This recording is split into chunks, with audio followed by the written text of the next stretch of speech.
السلام علیکم ورحمۃ اللہ وبرکاتہ، نحمده ونصلی علی رسولہ الکریم، اما بعد فاعوذ باللہ من الشیطان الرجیم، بسم اللہ الرحمن الرحیم، رب اشرح لی صدری ویسر لی امری واحلل عقدۃ من لسانی یفقہوا قولی۔ سبق نمبر 165، آیت نمبر 30 سے 50 تک، لیسن نمبر 165، آیت نمبر 30 to 50۔ چلیے۔ اولم یر الذین کفروا، کیا پھر نہیں دیکھا ان لوگوں نے جنہوں نے کفر کیا، جنہوں نے انکار کیا کس کا؟ اللہ کے خالق، مالک اور معبود ہونے کا۔ اور یرا صرف دیکھنے کے معنوں میں نہیں بلکہ جاننے کے لیے بھی آتا ہے۔ کیا نہیں جانا ان لوگوں نے جو انکار کر رہے ہیں؟ کیا ان السماوات والارض، کہ بے شک آسمان اور زمین، کانتا وہ دونوں تھے۔ ویسے تو 7 آسمان ہیں، لیکن یہاں سماوات سے مراد آسمانوں کا مجموعہ۔ کانتا تثنیہ کی ضمیر ہے، وہ دونوں تھے، رتقن جڑے ہوئے، باہم ملے ہوئے۔ رت کا معنی ہوتا ہے بند کرنا، ملانا۔ ففتقناہما، پس کھول دیا ہم نے ان دونوں کو، الگ کر دیا ہم نے ان دونوں کو۔ فا تا قاف فتق کہتے ہیں الگ کرنے کو، جدا کرنے کو، پھاڑنے کو۔ یعنی لوگوں نے کیا یہ نہیں جانا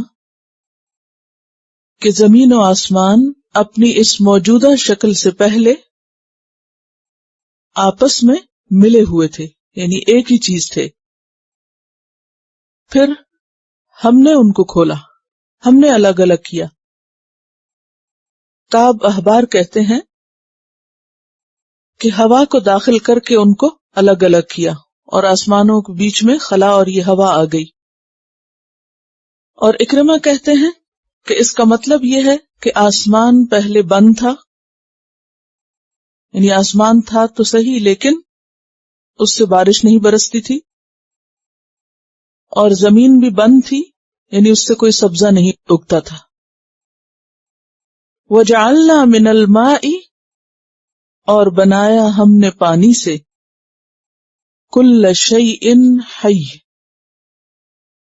ہر چیز کو زندہ، یعنی ہر زندہ چیز کو ہم نے پانی سے تخلیق کیا، جیسا کہ سورۃ نور میں بھی آتا ہے وَاللَّهُ خَلَقَ كُلَّ دَابَّةٍ مِّن مَّاءٍ، اور اللہ نے پیدا کیا ہر جاندار کو پانی سے، یعنی ہر زندہ چیز جس میں لائف ہے، حرکت ہے، وہ پانی سے تخلیق ہوئی، یعنی اس کے آغاز یا اس کی تخلیق میں پانی ہے۔ افلا یؤمنون، کیا پھر نہیں وہ مانیں گے؟ یعنی یہ سب کچھ دیکھ کر، جان کر، معلوم کر کے پھر بھی ایمان نہیں لائیں گے۔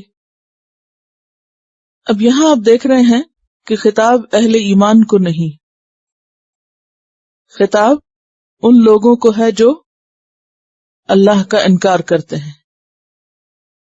ان سے یہ کہا جا رہا ہے کہ دیکھو آسمان و زمین ابتدا میں اس حال میں نہ تھے، اور جیسا کہ آپ جانتے ہیں کہ موجودہ دور کا نظریہ یہ ہے کہ یہ کائنات ابتدا میں باہم ملی ہوئی تھی، جسے سپر ایٹم کہا جاتا ہے، اور اس کے سارے اجزاء اپنے نیوکلیس یا مرکز کی طرف کھنچ رہے تھے، یعنی اکٹھے تھے، اور اس کا جو سینٹر تھا اس کی طرف ساری فورس تھی۔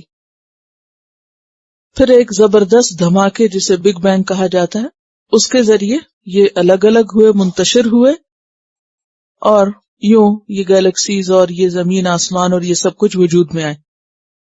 بہرحال یہ ایک نظریہ ہے، قرآن نے اس نظریے سے کئی سو سال پہلے وحی الہی کے ذریعے نبی صلی اللہ علیہ وسلم کو اور ان کے ذریعے ہم سب کو یہ بات بتا دی تھی کہ ابتدا میں کائنات کی شکل یہ نہ تھی، اور پھر دوسری اہم بات یہ کہ یہ سب کچھ خود بخود نہیں ہوا. اگر یہاں تک لوگ مانتے ہیں کہ یہ سپر ایٹم تھا اور سب کچھ اکٹھا تھا اور وہ اپنے مرکز کی طرف کھنچ رہا تھا اور پھر یکا یک دھماکہ ہوا، تو وہ دھماکہ کس نے کیا؟ خود سے خود تو نہیں کوئی چیز ہو سکتی، وہ کرنے والا کون تھا؟ اللہ تعالیٰ فرماتے ہیں فَفَتَقْنَاهُمَا، ہم نے اس کو الگ کیا تھا، وہ کرنے والے ہم تھے. وَجَعَلْنَا مِنَ الْمَاءِ كُلَّ شَيْءٍ حَيٍّ، اور پھر پانی سے ہر زندہ چیز کو پیدا کیا. اور جیسا کہ آپ جانتے ہیں کہ جتنے بھی نون پلانٹس ہیں ان میں سے پانی صرف اسی زمین پر ہے، باقی اللہ کو بہتر معلوم ہے.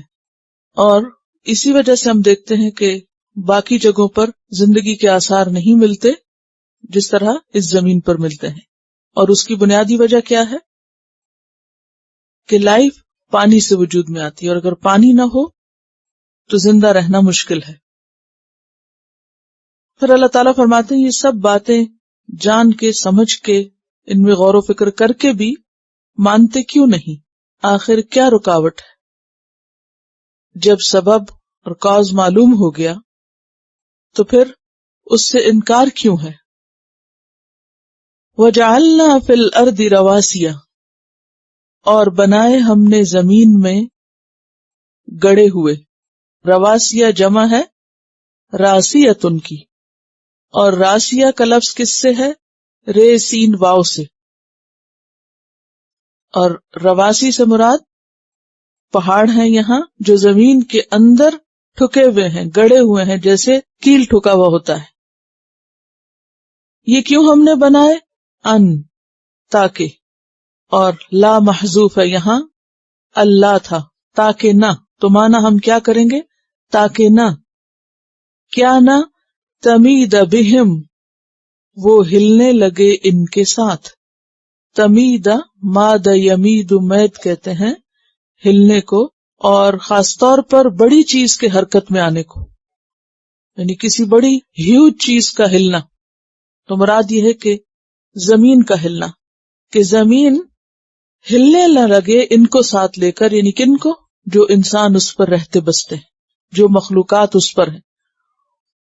کیونکہ اگر پہاڑ نہ ہوتے اور زمین میں سکون نہ ہوتا تو زندہ رہنا مشکل تھا. وَجَعَلْنَا فِيهَا، اور بنائے ہم نے اس میں کس میں؟ زمین میں یا پھر رواسی میں، پہاڑوں میں. کیا؟ فجاجن، فجاجن جمع ہے فجن کی، اور فجن کا لفظ جو ہے فے جیم جیم سے ہے. فجوہ کہتے ہیں دو پہاڑوں کے درمیان کھلا میدان یا راستہ، جسے وادی بھی کہتے ہیں.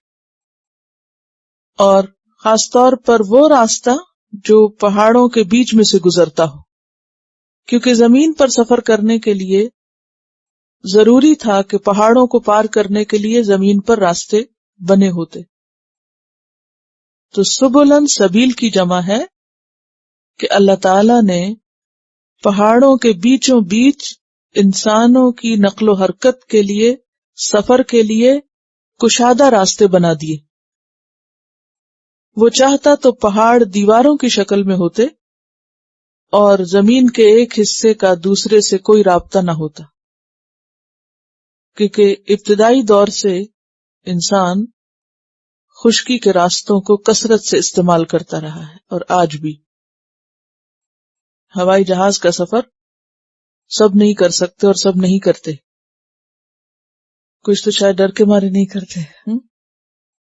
تو زمین پر یعنی خشکی پر سفر آسان کرنے کے لیے اللہ تعالی نے قدرتی راستے بنائے.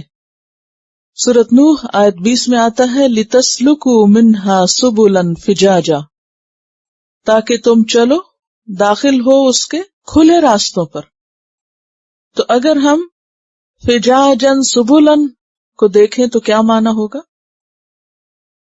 یعنی پہاڑی راستے اور بہت سے راستے، یا یہ کہ کشادہ راستے، تو آپ ملا کے ترجمہ کر سکتے ہیں کھلے کھلے راستے یا کشادہ راستے. لعلہم، تاکہ وہ کون؟ لوگ یہتدون، راہ پائیں، اپنی منزل تک پہنچنے کا راستہ پا سکیں، اپنے مقصد حاصل کر سکیں، اپنی حاجات پوری کر سکیں. کیونکہ انسان کو مختلف علاقوں میں جانے کی بہرحال ضرورت رہتی ہے، اور آپ نے دیکھا ہوگا کہ بعض اوقات زمین کے ایک حصے پر انسان عرصے سے بستے چلے آتے ہیں، پھر وہ زمین کیا ہوتی ہے؟ بنجر ہو جاتی ہے، زمین اگانا چھوڑ دیتی ہے. تو پھر کیا ہوتا ہے؟ دو صورتیں ہو سکتی ہیں، یا تو لوگ وہیں رہیں اور مر جائیں، اور یا پھر ٹریول کر کے کسی اور جگہ چلے جائیں. اور اگر ٹریول کرتے وقت راستے میں پہاڑ آئے تو پھر کہاں جائیں؟ پھر تو رکاوٹ ہو جاتی. تو اللہ تعالیٰ نے انسانوں کے لیے پہاڑوں کے اندر سے گزرنے کے اور پار جانے کے راستے بنا دیے تاکہ انسانوں کے لیے سہولت ہو، اور یہ بھی اللہ کی نعمتوں میں سے بڑی نعمت ہے. وَجَعَلْنَا السَّمَاءَ، اور بنایا ہم نے آسمان کو، سقفاً، چھت، محفوظاً، محفوظ، پروٹیکٹڈ. یعنی زمین کے لیے آسمان کس طرح ہے؟ ایک چھت کی طرح ہے. تو یہ زمین انسان کا گھر ہے. زمین کیا ہے؟ بچھونا، اور آسمان کیا ہے؟ چھت. وہم، اور وہ، ان آیاتہا، اس کی نشانیوں سے، معرضون، اعراض کرنے والے ہیں، غور و فکر نہیں کرتے. تو ان سب چیزوں پر غور و فکر کا اصل مقصد کیا ہے؟ خالق کو پہچانا جائے، رب کی معرفت حاصل کی جائے. اور اگر کوئی اصل مقصد پورا نہیں کر پاتا تو پھر اس کا یہ سب کچھ بیکار ہے. اور جہاں تک آسمان کے محفوظ ہونے کا تعلق ہے تو اس کا کیا معنی ہے؟ خود قرآن پاک نے مختلف مقامات پر اس کی وضاحت کی ہے. پہلی بات تو یہ ہے کہ اللہ تعالیٰ نے آسمان کو تھام کے رکھا ہوا ہے کہ زمین پہ گر نہ پڑے، محفوظ چھت ہے. کیونکہ اگر آسمان کی چھت محفوظ نہ ہوتی تو کیا ہوتا؟ انسان کے لیے زندگی دوبر ہو جاتی. یہاں انسان کو مختلف نشانیوں سے کیا بتایا جا رہا ہے کہ وہ کیا کرے؟ غور و فکر کرے. کس پر؟ یعنی اللہ کی پہچان کے لیے ان سب چیزوں کو دیکھے اور اللہ کی قدرت جو ہے یا اللہ کی طاقت جو ہے اس کو محسوس کرے. دوسرا معنی یہ ہے محفوظ کا کہ کوئی ایسا خلل یا رخنہ انسان نہیں پاتا کہ وہاں سے کچھ لیک ہو کے یا گر کے انسان کے اوپر آ پڑے. وَجَعَلْنَا السَّمَاءَ سَقْفًا مَحْفُوظًا وَهُمْ عَنْ آيَاتِهَا مُعْرِضُونَ. لیکن لوگوں کا حال یہ ہے کہ وہ ان نشانیوں کی طرف توجہ نہیں کرتے، غور نہیں کرتے. وَهُوَ الَّذِي، اور وہ اللہ وہ ذات ہے، خَلَقَ اللَّيْلَ وَالنَّهَارَ وَالشَّمْسَ وَالْقَمَرَ، جس نے پیدا کیا رات کو اور دن کو اور سورج کو اور چاند کو. کل فی فلک یسبحون، کل سب کے سب یعنی سورج چاند، فی فلک ایک فلک میں. اور فلک کا لفظ جو ہے جیسا کہ نظر آ رہا ہے فعل لام کاف سے ہے، اسی سے لفظ فلک ہے، کشتی کو کہتے ہیں. تو کشتی جس طرح سمندر میں چلتی ہے اسی طرح باقی ستارے چاند وغیرہ جو ہیں وہ آسمان میں گھوم پھر رہے ہیں. آگے فرمایا یسبحون، وہ تیر رہے ہیں. سین بے ہے سبح کا کیا مطلب ہوتا ہے؟ پانی یا ہوا میں تیز رفتاری سے گزرنا. تو جس طرح کشتی فلک سمندر پر سموتھلی آرام کے ساتھ تیرتی ہوئی گزر جاتی، اسی طرح آسمان پر، یعنی فلک کا معنی آسمان بھی کیا گیا ہے. تو یہ آسمان میں باقی ستارے سیارے بھی اسی طرح گھوم پھر رہے ہیں، تیر رہے ہیں، سموتھلی جا رہے ہیں، جس طرح سمندر پر کشتی چل رہی ہوتی ہے یا پانی پر کشتی جا رہی ہوتی ہے اور اس کی رفتار میں کوئی چیز رکاوٹ نہیں ڈالتی، یعنی سہولت سے چلتی چلی جاتی. وَمَا جَعَلْنَا لِبَشَرٍ مِّن قَبْلِكَ الْخُلْدَ، اور نہیں بنایا ہم نے کسی انسان کے لیے آپ سے پہلے خلد کو. خلد کہتے ہیں بقا، زمین پر ہمیشہ رہنا.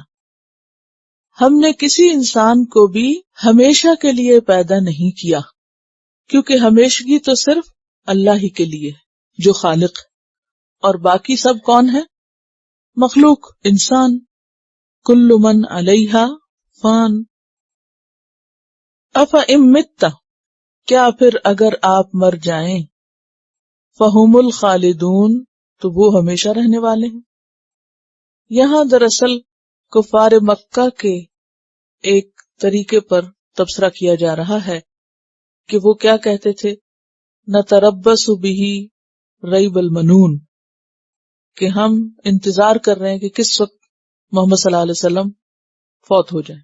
اور لوگ ایک دوسرے کو تسلی دیتے تھے، یہ چند دن کی بات ہے، دیکھو تو صحیح کہ یہ کچھ عرصے کے بعد ختم ہو جائیں گے اور ان کا پیغام اور یہ سب چیزیں بھی ختم ہو کے رہ جائیں گی، لہذا فکر نہیں کرو. تو اس پر اللہ تعالیٰ فرماتے ہیں کہ یہ تو درست ہے کہ ہر ایک کو مرنا ہے، ہر ایک کو دنیا سے جانا ہے، جیسا کہ ایک اور جگہ پر بھی آتا ہے انک میت وانہم میتون. آپ کو بھی مرنا ہے، ان کو بھی مرنا ہے، مرنا سب کو ہے، کیونکہ اللہ نے یہ زمین کا طریقہ ہی ایسا بنایا ہے. وما جعلنا لبشر من قبلک الخلد، اور یہاں آپ دیکھیے کہ بشر کا لفظ کہہ کے اشارہ کس کی طرف کیا جا رہا ہے؟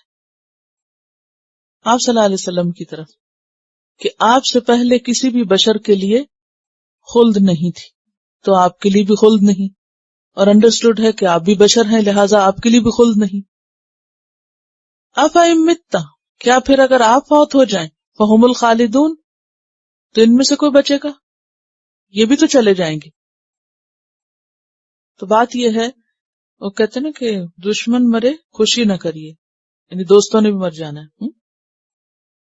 یعنی جس سے انسان کی مخالفت ہو یا کسی سے انسان کا بیر ہو یا دشمنی ہو، تو انسان اس انتظار میں نہ بیٹھ جائے کہ یہ کب مرے، کیونکہ آپ کو نہیں معلوم کہ کون اس سے پہلے ہی مر جائے.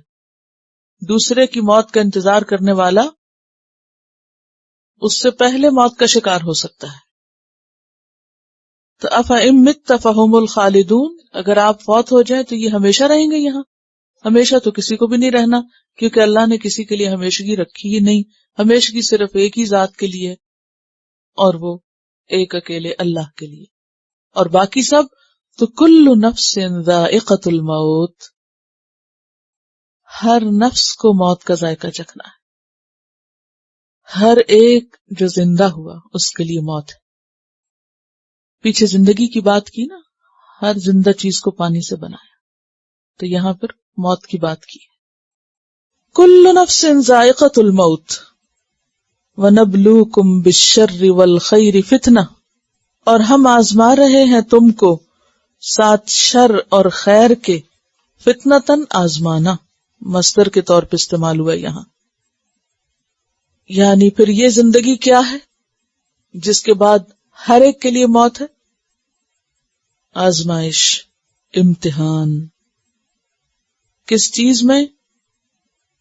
شر میں بھی اور خیر میں بھی.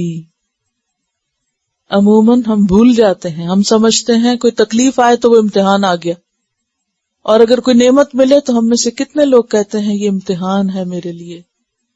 سوچ ہی نہیں آتی. اور اللہ تعالیٰ کیا فرما رہے ہیں؟ نبلوکم بالشر والخیر فتنہ. یہ دونوں طرح کے حالات آزمائش ہیں. کیسے؟ اللہ تعالیٰ انسان کو اس زمین پر ایک حال میں نہیں رکھتا. پیچھے سورج چاند کی بات ہوئی، رات دن کی بات ہوئی. یہ دونوں طرح کی نشانیاں ہمیں کیا بتاتی ہیں؟ کہ اس زمین پر حالات ایک طرح نہیں رہتے کبھی بھی. کبھی آپ کو سورج دکھائی دیتا ہے اور کبھی آپ کو چاند دکھائی دیتا ہے. دونوں اکٹھے نہیں ہوتے. کبھی رات ہوتی ہے، کبھی دن ہوتا ہے. اسی طرح اس دنیا میں بھی انسان کو کبھی راحت ملتی ہے، کبھی مصیبت آ جاتی ہے، کبھی پسندیدہ صورتحال ہوتی ہے اور کبھی ناپسندیدہ، کبھی ہمیں نعمتیں ملتی ہیں اور کبھی ہمیں پریشانیاں ملتی ہیں، کبھی کوئی برا کرتا ہے ہمارے ساتھ، کبھی کوئی اچھا کر دیتا ہے یا نہیں، ایک شخص اچھا کرتا ہے دوسرا برا کر دیتا ہے، کبھی سختی ہوتی کبھی نرمی ہوتی، کبھی خوشی ہوتی کبھی غم ہوتا ہے، کبھی غربت ہوتی انسان پہ، کبھی دولت آ جاتی اس کے پاس، کبھی کوئی چیز چلی جاتی کبھی کوئی چیز آ جاتی ہے، حالات کبھی بھی ایک جیسے نہیں رہتے۔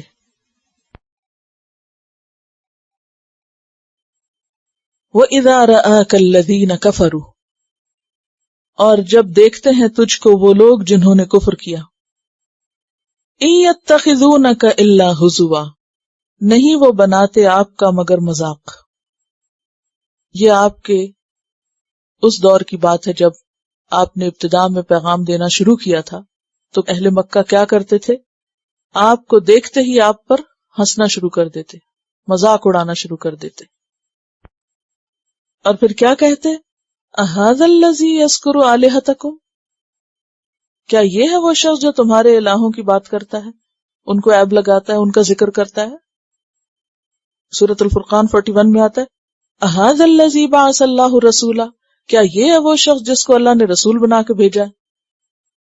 وَهُمْ بِذِكْرِ الرَّحْمَنِ هُمْ كَافِرُونَ، اور وہ اپنے آپ کو نہیں دیکھتے کہ وہ خود کیا کر رہے ہیں، آپ کا تو مذاق اڑا رہے ہیں لیکن اپنی حالت انہیں نظر نہیں آتی کہ وہ کتنا بڑا جرم کر رہے ہیں، وہ کتنا بڑا گناہ کر رہے ہیں، وہ کتنی بڑی غلطی کر رہے ہیں، اور وہ غلطی کیا تھی کہ رحمان کے ذکر سے انکار کرتے تھے۔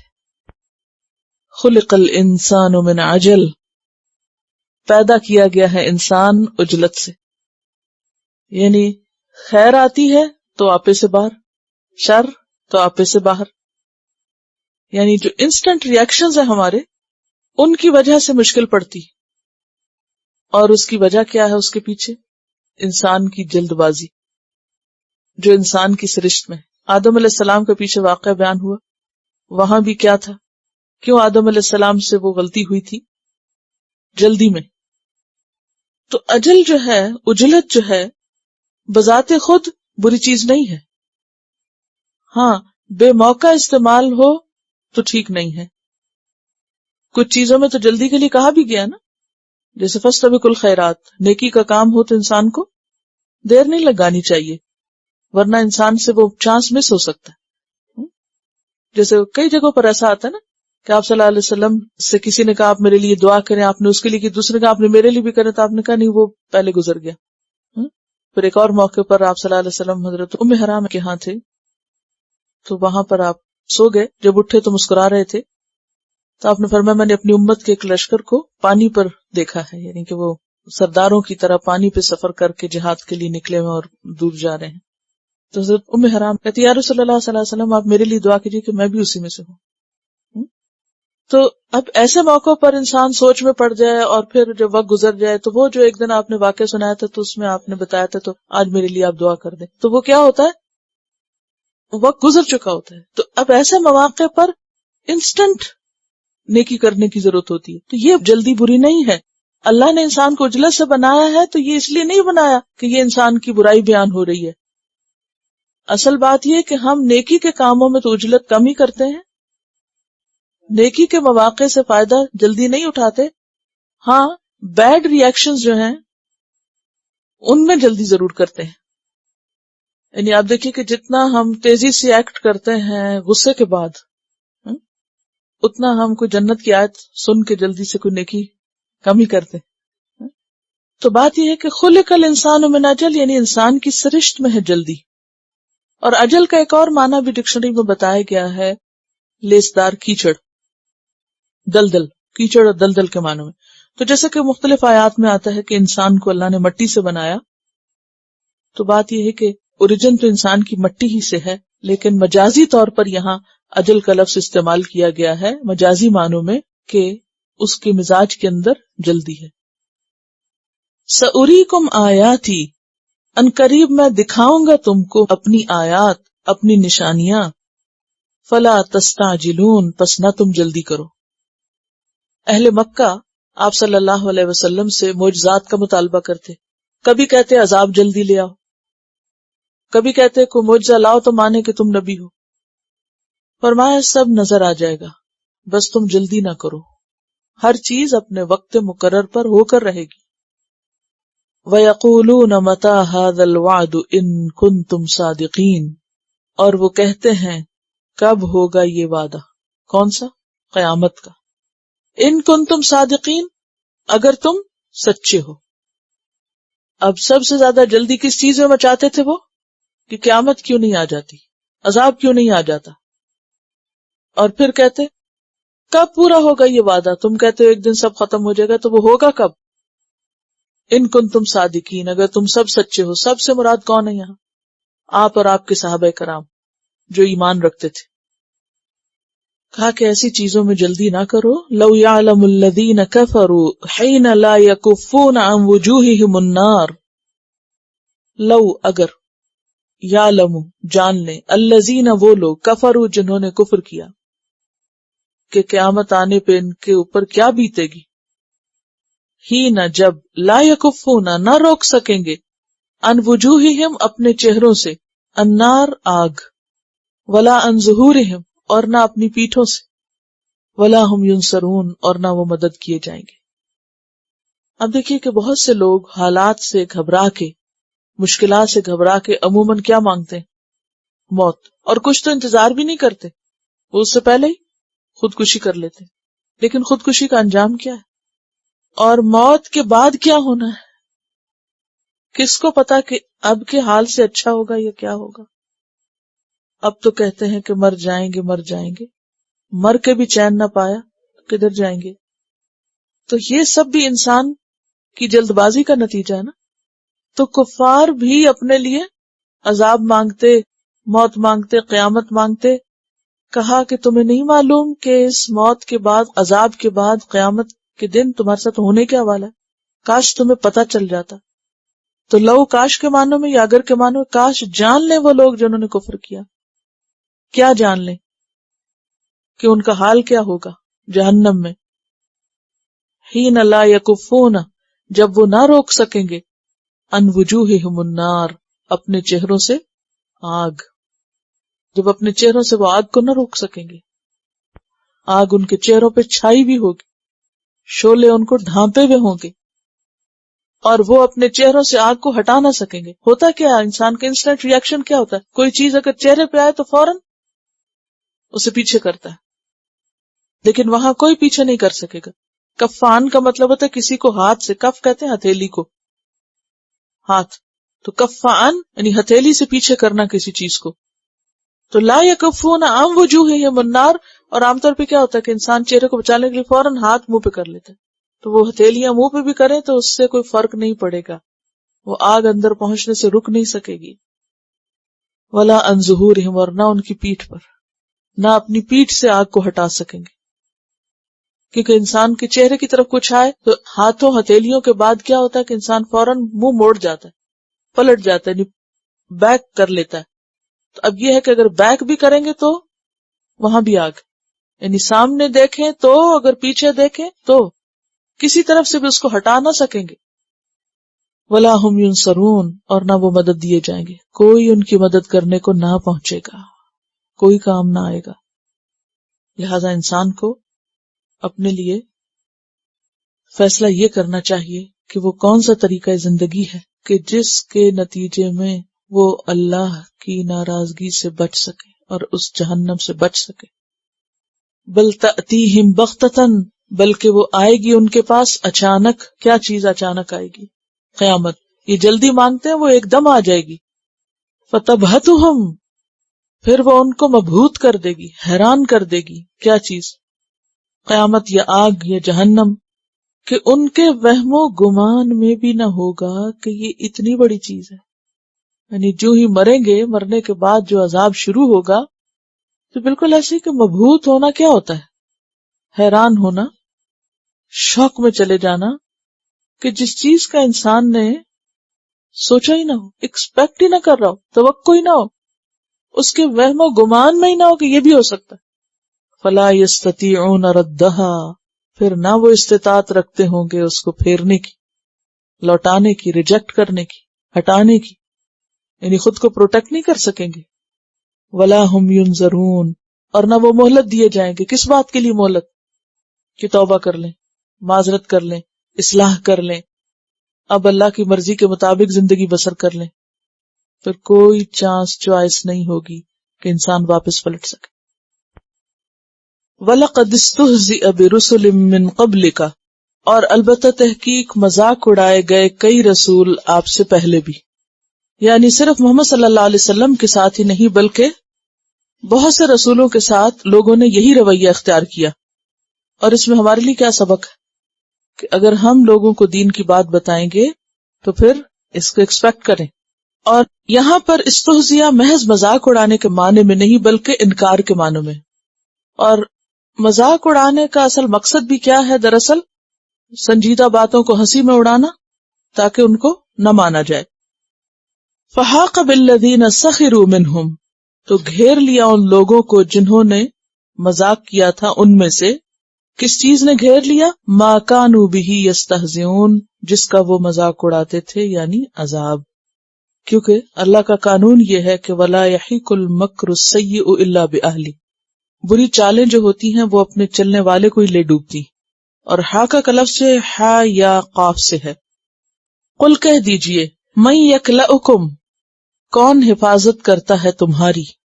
کاف لام حمزہ، کلا ان کہتے ہیں حفاظت. کون حفاظت کرتا ہے تمہاری باللیل، رات کو، یعنی جب تم سو رہے ہوتے ہو، والنہاری، اور دن کو جب کام کاج کر رہے ہوتے ہو، من الرحمن، رحمان سے یعنی اس کے عذاب سے. اگر اللہ تمہیں پکڑنا چاہے تو نیند میں پکڑ لے اور تمہاری دن کی دنیاوی مشغولیات میں پکڑ لے. بل ہم عن ذکر ربہم، بلکہ وہ اپنے رب کے ذکر سے معرضون، اعراض برتنے والے ہیں. اور رب کا ذکر کیا ہے؟ قرآن اور یاد اور اس کی صفات یا اس کی طرف سے آئی ہوئی جو نصیحتیں ہیں، ان سب سے یہ منہ موڑے ہوئے ہیں، یعنی غور و فکر نہیں کرتے، ان پر کان نہیں دھرتے، ان پہ توجہ نہیں کرتے. ام لہم آلہۃ، یا ان کے کچھ الہ ہیں، تمنعہم من دوننا، جو روکے ہوئے ہوں ان کو ہم سے. لا یستطیعون نصر انفسہم، نہیں وہ استطاعت رکھتے اپنی مدد کی بھی. ولا ہم، اور نہ وہ، منا، ہم سے، یسحبون، ساتھ دیے جائیں گے. یسحبون کا لفظ جو ہے وہ صاحبہ سے ہے، صاد حیبے، صاحب کہتے ہیں ساتھی کو، مالک کو، کہ وہ ساتھ نہیں دیے جائیں گے، یعنی مدد نہیں دیے جائیں گے. تو بات یہ ہے کہ اللہ اگر پکڑے تو کوئی جھوٹا معبود اور کوئی بت اور غیر اللہ میں سے کوئی بھی پھر چھڑا نہیں سکتا. اور اگر اللہ کسی کو پکڑے تو کوئی مدد کو پہنچ ہی نہیں سکتا. سورۃ الاعراف 191 میں آتا ہے ایشرکون ما لا یخلق شیئا وہم یخلقون، کیا وہ شریک ٹھہراتے ہیں ان کو جو کچھ بھی پیدا نہیں کرتے اور وہ خود پیدا کیے جاتے ہیں. ولا یستطیعون لہم نصرا، وہ تو اپنی مدد کے قابل بھی نہیں اور نہ وہ اپنے آپ کو مدد دے سکتے. سورۃ فاطر آیت 14 میں آتا ہے ان تدعوہم لا یسمعوا دعاءکم، اگر تم ان کو پکارو بھی، کن کو؟ ان آلہہ کو، تو وہ تمہاری دعا نہیں سنتے. ولو سمعوا، اور اگر کسی طرح سن بھی لیں، یا ان میں سے جن کو تم نے معبود بنا رکھا ہے اور اگر وہ سننے کے قابل ہیں، زندہ ہیں جب، تو مستجابوا لکم، تمہاری دعا قبول نہیں کر سکتی، ان کے پاس کوئی اختیار نہیں، تمہیں کوئی بھی فائدہ پہنچا نہیں سکتے. یعنی کیا وہ سمجھتے ہیں کہ ان کے الہ انہیں ہم سے بچا لیں گے، یعنی ہماری پکڑ سے؟ اگر رحمان پکڑنا چاہے ہمیں روک لیں گے کہ ہم ان کو سزا نہ دیں. وہ تو نہیں روک سکتے، تو اپنی بھی مدد نہیں کر سکتے، کہاں یہ کہ کسی اور کی کر سکیں. بل متعنا، بلکہ ہم نے فائدہ پہنچایا. متعنا کا لفظ کس سے ہے؟ متاع سے. اور متاع کس کو کہتے ہیں؟ دنیاوی زندگی کا سامان. یعنی ہم نے دنیاوی ساز و سامان دیا ہؤلاء، ان لوگوں کو. کن کو؟ یہ جو انکار پہ تلے میں. وآباءہم، اور ان کے باپ دادا کو. ان کے پاس بھی بہت سی دنیا تھی. حتی یہاں تک کہ طال علیہم العمر لمبی ہو گئی ان پر عمر، یہ زندگی، یعنی انہیں لمبی زندگی بھی ملی، طرح طرح کے عیش و عشرت کے سامان بھی ملے، تو اس کا نتیجہ کیا نکلا؟ سرکش ہو گئے، منکر ہو گئے، یہ سمجھتے کہ انہیں یہ بتوں کے طفیل ملا ہے، نہیں، یہ سب کچھ ہم نے دیا تھا، اور چاہیے یہ تھا کہ پا کر یہ شکر گزار ہوں، لیکن انہوں نے اللہ سے روگردانی کی، اور یہ سمجھتے ہیں کہ یہ بھاگ نکلیں گے کہیں، افلا یرون، کیا پھر وہ دیکھتے نہیں ہیں، انا نأتی الارض، کہ ہم لا رہے ہیں زمین کو، ننقصها، ہم اس کو کم کرتے چلے جا رہے ہیں، گھٹا رہے ہیں اس کو، من اطرافها، اس کے کناروں سے، افہم الغالبون، کیا پھر وہ غالب آنے والے ہیں؟ غالبون جمع ہے کس کی؟ غالب کی، اور اطراف جمع ہے کس کی؟ طرف کی، اور ہاؤلائی جمع ہے کس کی؟ ہوا کی۔ بل متعنا ہاؤلائی وآباءہم حتی طال علیہم العمر افلا یرون انا نأتی الارض ننقصها من اطرافها۔ بات یہ ہے کہ کوئی شخص اگر یہ سمجھتا ہے کہ وہ اللہ سے کہیں بھاگ جائے گا تو بھاگ نہیں سکتا، ساری زمین اللہ کے قبضے میں، اور یہ زمین کا جو کم ہونا ہے، زمین کے کناروں میں کمی ہوتے جانا، یعنی زمین کا سکڑنا، کس چیز کی طرف اشارہ ہے؟ کہ ان کے لیے گھیرا تنگ ہو رہا ہے اور ان کا پکڑا جانا قریب ہے۔ یہاں پر مفسرین نے کئی ایک آراء کا اظہار کیا ہے۔ ایک تو یہ بہت عام رائے آپ کو ملے گی مختلف مقامات پر کہ اس سے مراد یہ لیا گیا کہ اسلام پھیل رہا ہے اور کفر کا گھیرا تنگ ہو رہا ہے، مسلمانوں کی زمینیں بڑھ رہی ہیں اور دوسری تنگ ہو رہی ہیں، لیکن بات یہ کہ سورت تو مکہ میں نازل ہوئی، جبکہ ابھی زمین کے بڑھنے کا فزیکلی کوئی معنی نہیں بنتا۔ تو دوسری رائے جو مفسرین کی وہ یہ ہے کہ یہ ایک پیشن گوئی ہے کہ ایسا ہوگا کہ ایک وقت آئے گا کہ ان مخالفین کو اس زمین پر سر چھپانے کی جگہ نہ ملے گی اور ان کی زمین ان پر تنگ ہو جائے گی، گھٹ جائے گی، اطراف سے کم ہو رہی ہے یعنی سکڑ رہی ہے، ان کے لیے مہلت کم ہو رہی۔ تو مراد اس سے کیا ہے پھر؟ زمین کا کم ہونا یا چھوٹا ہونا، یعنی مہلت کا کم ہونا، آزادی ان کی محدود ہونا۔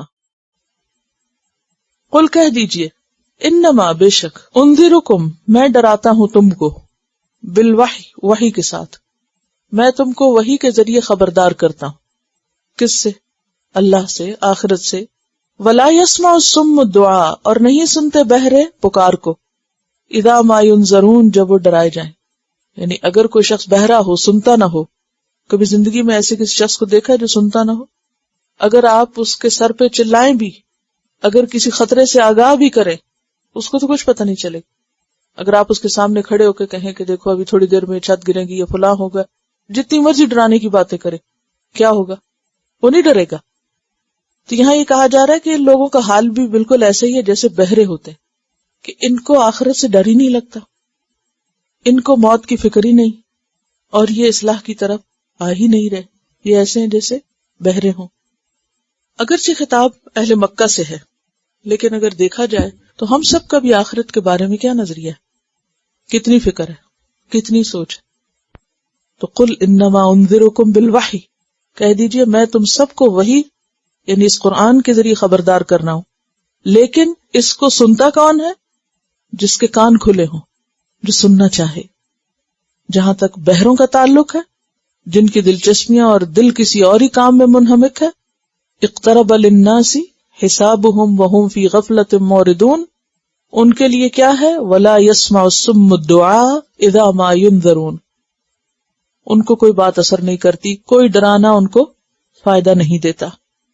وَلَئِن مَسَّتْهُمْ نَفْحَةٌ مِّنْ عَذَابِ رَبِّكَ، اور اگر ان کو چھو جائے، ٹچ کر جائے، مس، نفحتن ایک جھونکا، نفح کا مطلب ہوتا ہے سردی میں ہوا کا چلنا، سردیوں میں جو ہوا چلتی ہے اس کے لیے کیا آتا ہے؟ نفح۔ پھر ہوا کے چلنے کے لیے بھی استعمال ہوتا ہے، اور نفحتن ہوا کا ایک جھونکا، خوشبو کی لپٹ کے لیے بھی استعمال ہوتا ہے۔ تو ٹھنڈی ہوا کا جھونکا نفحہ ہوتا ہے اور گرم ہوا کا جھونکا لفحہ ہوتا ہے، لام کے ساتھ، لام و نون کے فرق ہے۔ تو یہاں مراد یہ ہے کہ تھوڑا سا بھی عذاب کا منظر یا عذاب اٹس سیلف تو کیا صرف اس کی ہوا ہی ہوتا ہی ہے نا، کہ جیسے کھانا کھانے سے پہلے آپ کو کیا چیز آتی ہے سامنے؟ اس کی خوشبو، ٹھیک ہے نا؟ تو پھر آپ کھانا کھاتے ہیں بعد میں، پہلے تو خوشبو ہی ہوتی. تو یہاں نفحہ سے مراد عذاب میں جانے سے بھی پہلے کی جو کیفیت ہے، کہ صرف اس کی بھاپ یا گرمی یا اس کا سین یا اس کی جو بو یا اس کی ہولناکی یا اس کا شور، یعنی جو بھی اس کے مقدمات ہیں ان کی طرف اشارہ ہے کہ اگر ان کو عذاب کی ایک لپٹ یا ان کو عذاب کا ایک جھونکا بھی چھو جائے، من عذاب ربک لیقولن، تو ضرور پکار اٹھیں گے یا ویلنا انا کننا ظالمین، ہائے کم بختی ہماری، بے شک ہم ہی ظالم تھے. انا کننا ظالمین، یقیناً ہم ظالم ہیں، قصور ہمارا ہے، ہم قصوروار ہیں، غلطی ہماری ہے. آج کوئی اپنی غلطی ماننے کو تیار نہیں، اور آج ہر شخص اپنی غلطی کی تاویل جانتا ہے. ہر ایک کے پاس عذر ہے، بہانہ ہے، سبب ہے کہ میں اگر یہ کر رہا ہوں تو یہ وجہ. کوئی ماحول کو سبب بتاتا ہے، کوئی صحت کو بتاتا ہے، کوئی لوگوں کے پریشر کو بتاتا ہے، کوئی کسی مجبوری کو بتاتا ہے. ہر شخص مطمئن ہے کہ جیسے بھی وہ گزار رہا ہے زندگی وہ بالکل ٹھیک ہے. غلط کام ہوتے ہیں اس قدر بے حسی ہے کہ پرواہ نہیں، ادھر سے غلطی ہوئی ادھر سے ٹال مٹول، توبہ بھی نہیں. لیکن قیامت کے دن جب پردہ ہٹے گا اور انسان اس کو دور سے بھی دیکھے گا تو اس کے ہوش ٹھکانے آ جائیں گے. اس وقت وہ معذرت کرے گا، میں مان گیا اپنی غلطی، لیکن وہ وقت فائدے کا نہ ہوگا. وَنَدَعُ الْمَوَازِينَ الْقِسْطَ، اور ہم رکھ دیں گے ترازوؤں کو. موازین کس کی جمع ہے؟ میزان کی، ترازو تولنے کی چیز. موزون بھی اسی سے نا. القسط انصاف والے، ہم انصاف والے ترازو رکھ دیں گے. کہاں؟ لیوم القیامہ، قیامت کے دن. کیا تولنے کے لیے؟ اعمال تولنے کے لیے. فلا تظلم نفس شیئا، تو نہ ظلم کیا جائے گا کسی جان پر کچھ بھی. شیئا، کچھ بھی، تھوڑا سا بھی، یعنی نہ اس کی نیکی کم کی جائے گی اور نہ ہی اس کی کوئی بدی بڑھائی جائے گی. وَإِن كَانَ مِثْقَالَ حَبَّةٍ مِّنْ خَرْدَلٍ أَتَيْنَا بِهَا، اور اگرچہ ہو وہ مثقال یعنی ہم وزن، برابر، حبتن ایک دانے کے. حب کس کو کہتے ہیں؟ دانا، بیج، جیسے گندم وغیرہ کا ہوتا ہے. لیکن یہاں مراد ہے من خردل. خردل کا خردل کیا ہوتا ہے؟ رائی.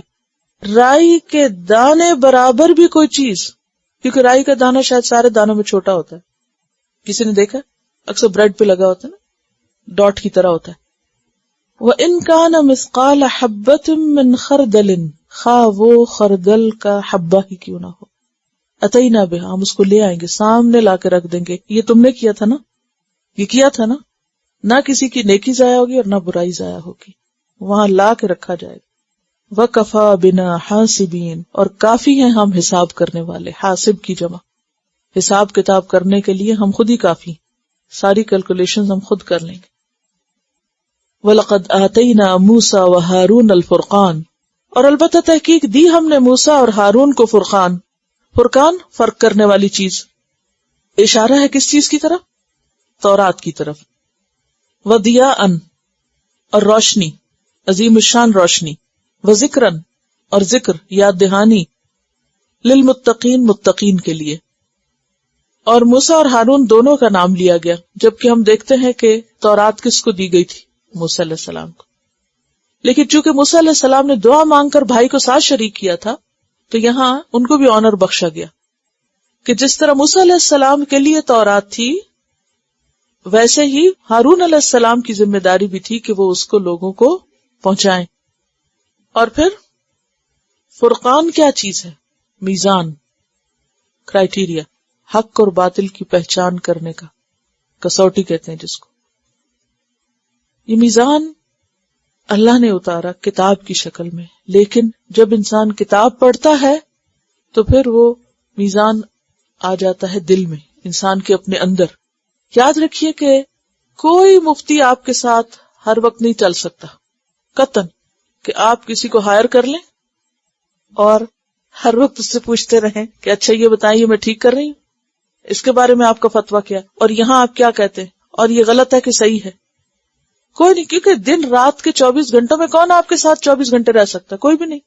ماں باپ ہمیشہ ساتھ نہیں ہوتے، استاد ساتھ نہیں ہوتے، جو اور آپ کو نصیحت، تبلیغ، تدریس کرتے ہیں وہ ساتھ نہیں ہو سکتے، آپ کے دوست، عزیز، رشتہ دار ہر وقت آپ کو چیک کرنے کے لیے ساتھ نہیں ہو سکتے. تو ضرورت کس چیز کی ہے پھر؟ اپنی اصلاح کے لیے اندر مفتی ہو، وہاں سے انڈیکیشن ہو کہ صحیح ہے یا غلط. اور جب تک وہ اندر میزان نہیں آتا کوئی اور چیز فائدہ نہیں دیتی. آپ دنیا کی نظر میں بہت اچھے انسان ہو سکتے ہیں، آپ کو ڈھیروں چاہنے والے اور بہت تعریفیں کرنے والے مل سکتے، ہر ایک کی آنکھ کا تارا ہو سکتے، لیکن اصل تو آپ کو خود پتا ہونا چاہیے کہ آپ کیا ہیں. اور جو شخص اپنے آپ کو دیکھنے اور جھانکنے کا اپنے اندر عادی نہیں ہوتا، اسے نہیں پتا چل سکتا کہ وہ کہاں کھڑا ہے. لوگوں کے سامنے آپ کتنا بھی پریٹینڈ کر لیں، کچھ بھی بن کے دکھا دیں ان کو، لیکن ہر انسان اپنے آپ کو خوب سمجھتا ہے. قرآن پاک میں اللہ تعالیٰ فرماتے ہیں بل الانسان علی نفسہ بصیرہ ولو القی معاذیرہ، کہ انسان اپنے آپ سے خوب آگاہ ہے، ہاں کتنی معذرتیں پیش کرے، لوگوں کو کیسے کیسے سیٹسفائی کرے، کیسے کیسے دلائل دے کے راضی کر دے کہ میں کیوں غلط کرتا ہوں. تو اصل میں ضرورت ہے ہمیں اپنے ساتھ سچا ہونے کی. اسی لیے کہتے ہیں نا کہ اپنے دل سے پوچھو، خواہ لوگ تمہیں فتویٰ دے بھی دیں، لوگ کہہ بھی دیں تم بالکل ٹھیک کر رہے ہو، پھر بھی اپنے اندر سے پوچھو. کیونکہ جب انسان صحیح کرتا ہے تو ہی حقیقی اطمینان نصیب ہوتا ہے، اور اگر غلط کرتا ہے تو اندر چین نہیں آتا. اگر کسی کا بھی ضمیر زندہ ہو، اگر وہاں فرقان لگا ہو. وَضِيَاءً، اور عظیم الشان روشنی، ضوء ان سے، جس نے انسانوں کو حیرت اور جہالت کے اندھیروں سے نکالا ہدایت کے رستے پہ چلنے کے لیے. کیونکہ اگر آپ کو رستہ مل بھی جائے اور وہ اندھیرا ہو تو کیا ہوتا ہے؟ وہ آپ چل ہی نہیں سکتے، فائدہ ہی نہیں. چلے چھوٹی سی مثال سے سمجھے، آپ کی گاڑی کی لائٹ خراب ہے. اگر آپ کی گاڑی کی لائٹ خراب ہو، جو بتیاں اس کی نہ کام کر رہی ہوں، اس کی 2 آنکھیں گاڑی کی یا ایک ہی خراب ہو، اور بے شک سڑک پر روشنی ہو بھی، تو کیا ہوتا ہے؟ بہت مشکل ہو جاتی ڈرائیونگ. تو فرقان اندر کی روشنی ہے اور ضیاء باہر کی روشنی. کتاب کی شکل میں انسان کو ضیاء ملتی رہتی ہے، اور پھر اندر کی یعنی اپنی روشنی بھی چاہیے اور اسٹریٹ لائٹ بھی چاہیے. وہ ذکرن، اور یاد دہانی. اب آپ چل پڑے، آپ دیکھیں کہ جب آپ کسی روڈ پہ چل رہے ہوتے ہیں، کیا وجہ ہے ہر تھوڑی دیر کے بعد وہ کیوں پھر اشارات لگاتے ہیں کہ یہ فلاں جگہ فلاں طرف ہے، وہ جو روڈ سائنز ہوتے ہیں یاد کے لیے. ورنہ آپ کو پتہ ہی ہوتا ہے کہ آپ نے یہ سڑک لی ہے اور یہ فلاں جگہ پہنچتی ہے، اور آپ اس میں آنکھیں بند کر کے بھی جا سکتے، لیکن ہر تھوڑی دیر کے بعد کیا ہوتا ہے؟ پھر سائن آ جاتا ہے. اس سے کیا ہوتا ہے؟ ری ایشورنس کہ آپ ٹھیک جا رہے ہیں. تھوڑی دیر کے لیے سائن نہ ملے تو انسان ایک گھبراہٹ کا شکار ہو جاتا ہے، پتہ نہیں ٹھیک بھی ہے کہ نہیں، اور پھر آپ کی رفتار میں کمی آ جاتی ہے، پھر آپ سلو ہو جاتے ہیں، اور کبھی کبھی گاڑی روک بھی دیتے ہیں کہ پہلے کنفرم کر لیں. اسی طرح دین کے راستے پہ چلتے ہوئے، چاہے آپ کے پاس نالج ہو، چاہے آپ بہت سمجھدار انسان ہو، ذکرہ کی ضرورت رہتی ہے، یاد دہانی چاہیے ہوتی ہے، راستے میں سائنز بار بار دیکھنے کی ضرورت ہوتی ہے. تو قرآن آپ کو ملا، فرقان ملی، پھر مسلسل روشنی چاہیے اور یاد دہانی چاہیے. ہدی للمتقین کی طرح ذکر للمتقین ہے یہاں. کون ہے متقین؟ پہلے پارے میں کیا تھا؟ الذین یؤمنون بالغیب، اور یہاں کیا؟ الذین یخشون ربہم بالغیب. متقین وہ ہوتے ہیں جو اپنے رب سے ڈرتے ہیں غائبانہ طور پر، وہ متقی ہوتے. اب یہ بھی کون ڈرتا ہے؟ جو اپنے آپ کے اندر جھانک کے دیکھتا ہو کہ میں اپنے رب کو تو دھوکہ نہیں دے سکتا. یخشون ربہم بالغیب، ان کے اندر خشیت ہوتی ہے. اور خشیت کس چیز سے آتی ہے؟ علم سے آتی ہے. ویسے تو خوف بھی ہوتا ہے، لیکن یہ خشیت کا لفظ کہ ان کے اندر خشیت ہوتی ہے اپنے رب کی. اور بالغیب سے مراد یہاں کیا ہے؟ کہ لوگوں سے چھپ کر بھی کوئی غلط کام نہیں کرتے، وہاں بھی صحیح کام کرتے ہیں جہاں کوئی نہ دیکھ رہا ہو. لیکن عام طور پر یہ چیز کم ہی ہوتی ہے نا. لوگ لوگوں کے سامنے تو بہت اچھے بن جاتے ہیں، اور جب اکیلے ہوتے ہیں تو بعضوں کے شیطان سے بھی برے. تو متقی ایسے نہیں ہوتے، متقی فرق ہوتے ہیں. وَهَذَا ذِكْرٌ مُبَارَكٌ، اور یہ ذکر مبارک ہے. یہ کون سا ذکر؟ قرآن. یہ قرآن برکتوں بھری چیز ہے. انزلناہ، ہم نے اس کو اتارا ہے، ہم نے بھیجا ہے. افانتم لہ منکرون، کیا پھر تم اس کا انکار کرو گے؟ اس کا انکار کرو گے جو ہماری طرف سے آیا ہے. بالکل ایسے ہی ہے کہ جیسے کوئی آپ کے پاس پوسٹ سے بہترین قسم کا تحفہ بھیجے اور آپ کو پتا بھی ہو کہ بھیجنے والا کہ بہت ہی بلند مقام رکھتا ہے دنیاوی اعتبار سے، کیا کریں گے آپ اس کے ساتھ؟ ریفیوز کر دیں گے کہ واپس لے جاؤ، ریٹرن کر دیں گے؟ بہت شوق سے کھولیں گے، بہت خوشی سے ایکسپٹ کریں گے، فوراً لیں گے، کام چھوڑ کے اسے کھولنے بیٹھ جائیں گے. کیا ہے اس میں؟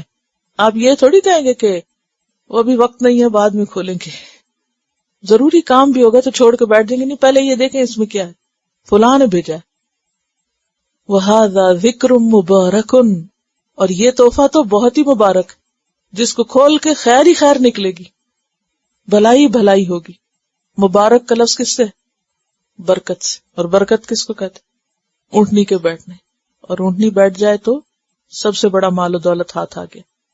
یعنی یہ کتاب سب سے بڑا مال و دولت ہے جو کسی کو ملے، کیونکہ یہ زمین سے نہیں آئی. باقی سب چیزیں انسان کو جو ملتی ہیں وہ کہاں سے آتی ہیں؟ زمین سے نکلتی ہیں. جو کچھ بھی ہے، کسی چیز کا سوچیں، ایک ہی چیز اوپر سے آئی جو آپ کے پاس ہے. آپ کی بلونگنگ یا آپ کے پاس جو کچھ بھی ہے، کوئی علم ہے، کوئی ڈگری ہے، کچھ بھی، کوئی کھانے کی چیز ہے، کوئی سونا چاندی، وٹ سو ایور، کچھ بھی، سب یہیں کا ہے. یہ یہاں کا نہیں، یہ آسمانی. وَهَذَا ذِكْرٌ مُبَارَكٌ أَنزَلْنَاهُ أَفَأَنتُمْ لَهُ مُنْكِرُونَ. سوال کیا جا رہا ہے، پوچھا جا رہا ہے، اس کا انکار کرو. انکار کرنے کا کیا مطلب ہوتا ہے؟ نہیں، قبول نہیں. اس کا انکار کرو گے اتنی بڑی چیز کا، تو جو اس کا انکار کر دیں وہ کس قدر ناسمجھ ہے. بس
نشهد أن لا إله إلا أنت Quran نستغفرك vocabulary ونتوب إليك 100%. السلام عليكم The ورحمة best الله application to وبركاته. understand Quran.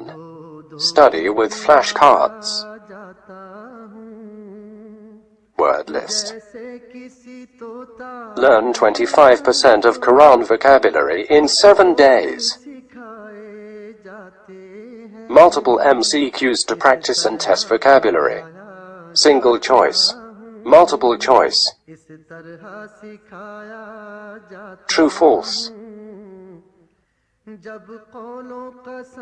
Bookmark difficult words.